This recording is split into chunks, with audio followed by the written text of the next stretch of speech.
The summer before a high school student's senior year, that is the best time to start writing the required college admission essays, but most students, they aren't sure what they should write about, and especially they don't know what they shouldn't write about. College admissions expert Paul Hempel, you're here to tell us topics that we should stay away from. Why are there so many that we need to avoid?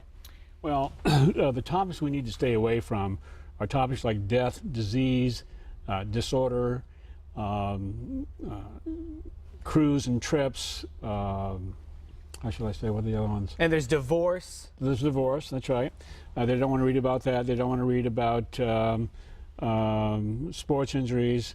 And the latest one is they don't want to read about your impressions about diversity, why you want to get into a diverse student body. They're so tired of reading those topics that what they're basically saying to you is that if you want to write about your depression, have somebody else write about it so that it looks as if you've moved on with your life, you've risen above writing about that sort of topic, and it could be a real plus for you if you have your recommendation writer write about what happened to you. That's a good idea. If someone else who's not you can toot your own horn, you don't need to toot your own horn about how you've overcome some adversity. Correct. So let's break down the first few. It's the 4 Ds you call them. Right. Death, divorce, disease, and disorder. Why are those not the best? Well, think about it this way. You're the admissions reader, and it's 4 o'clock in the afternoon, you're ready to go home, and you happen to go through the stack of essays you're going to be reading tomorrow morning, and you happen to notice there's some topics in there that you really don't want to read about. Are you going to get up the next morning and say, I can't wait to get to the office so I can get really depressed and read all about these deaths and disorders of the student body here? Now, so what they're trying to tell you at these colleges is don't write about those topics. It depresses the daylights out of us.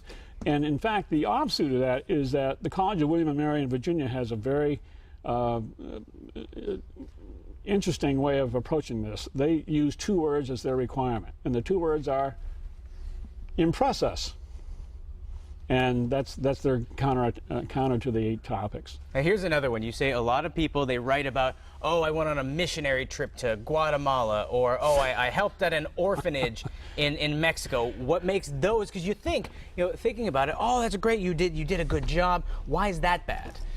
Well, it looks as if the student comes from a very wealthy family who has a very limited resume. So the father, in order to fix it, decides to write a check and say, okay, kid, go down to Guatemala and replant the rainforest and you should be fine. So he goes down there and he stands around watching people cut things while he's texting his friends back home saying, it's really hot down here.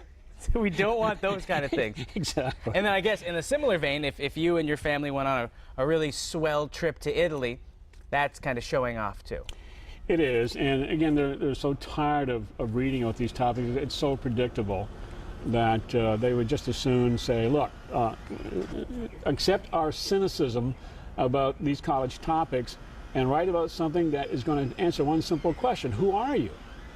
And that's what we want to know. We already know what you know, but what transcends what you know is who are you, that beats what you know every time. So tell us through your essay something that we can really bite into and appreciate about you. Now, Paul, a little bit later we're going to get deeper into what makes a good essay, but for now, the one thing that definitely doesn't make a good essay, the one that we've missed so far, is the sports injury. Oh, yeah. Why don't we go with the broken leg Hail Mary pass? Okay. Again, it's very trite, it's hackneyed, it's trivial, they've read it a million times, and they just won't. They won't love it. They won't love it. They won't tolerate it. And it's something. I think the point that you said earlier is right. People are reading these. It's not machines. You don't want something boring, something that's going to make them not get excited. You want them to get excited for you. Exactly. So later in the show, we're going to tell you what makes a good essay. Because we've already told you what definitely makes a bad essay. So that's what you're not writing about. Later, we'll show you what you do write about. Welcome back to Mass Appeal, and we're back with college admissions expert Paul Hempel. We're talking about making a great essay. Earlier in the show, we talked about how not to write a good essay. So everyone is clear on that. If you missed it, mymassappeal.com is the place to go.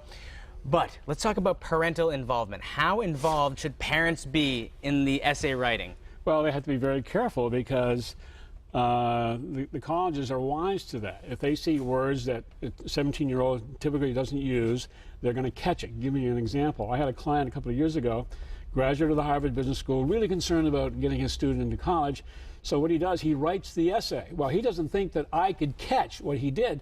So when I read the essay, knowing that he wrote it, I wrote him back an email saying, "Hey, Bill, you did a great job on your son's essay." And he knows. And that's the thing. College admissions counselors, they're no dummy.